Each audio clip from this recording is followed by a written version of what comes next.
Now that Obama seems to be going down the same path Richard Nixon did, I think it might be useful to discuss the Nixon administration's shortcomings in this history video. Let me say that Nixon did a lot of really positive things, and we'll deal with those when I do a full Nixon video. But he had one gigantic defect, which is that he didn't know when to stop fighting, and he didn't know what tools not to use in fighting. So his entire administration was based on a sense that we're under siege, we're the real America, we represent the silent majority of Americans against the drug users and the hippies and the anti-war protesters who are surrounding us. And that us versus them mentality polarized the White House in a way that turned out to be horribly destructive, not just for the country, but much more importantly for the White House itself. And then ended up really casting it adrift and forcing Nixon out of power, the only president of the United States who's been forced to resign or been impeached, or voted out of office. At the start, there were a whole variety of things that Nixon did.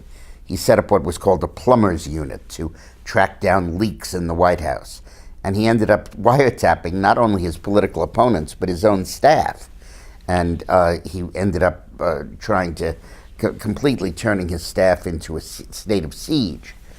He was particularly incensed when papers that explained how the war in Vietnam came to be, written by a guy named Daniel Ellsberg, were published.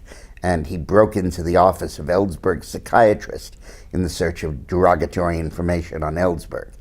He set up his party convention and got a check from AT&T to cover it. And that was of questionable ethics back then. And in a whole variety of areas, he developed an enemies list and really went after those people. But the hallmark of it all was the abuse of the IRS, where he just turned over to the IRS a list of all those he didn't like. And they were audited, their tax returns were pulled, and he was quite public and forthright about the fact that he was doing it. Now, all of this became wrapped up in what became called the Watergate affair. Watergate was a building in Washington, at the time a new building, an apartment complex, and the Democratic Party had its headquarters there. And two burglars from the Cuban exiles who'd been in the Bay of Pigs, who were Republican, were sent in there and broke into the Democratic headquarters and were found out. And the Republicans were anxious to cover up the fact that they had funded these guys, and they ended up paying them money to keep quiet and not to talk about their source of funding and that this was essentially a Republican project. Nixon set up something called the Dirty Tricks Unit, headed by a guy named Chuck Colson, which oversaw operations like this. And Nixon kept denying that he knew anything about the burglary, saying that it wasn't his doing and he was opposed to it and so on. He got through the election without it being a major issue against him, was overwhelmingly reelected, and then his defense began to unravel. And first he opposed the appointment of special prosecutors. They were appointed and then he fired them, and half of his Justice Department resigned, and things just got worse and worse until the coup de grace came, when he had to admit that he had installed a taping system in the White House, and every word he said in the Oval Office was actually on tape. At first he tried to erase some of it, and the tape had an 18-and-a-half-minute gap that became fairly famous.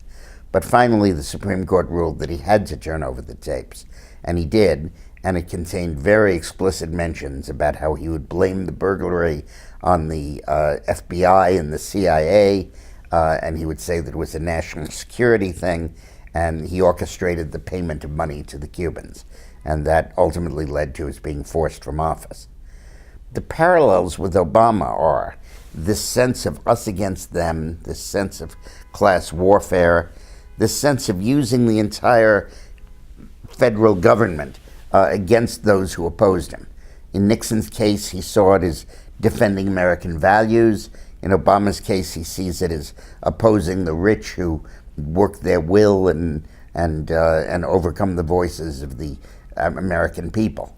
But in both cases, there's a certain sense of moral rectitude, justification, ends justify the means, that's very inappropriate in a democracy. and was the undoing of the Nixon presidency, and might well be of the Obama presidency. Thanks for watching.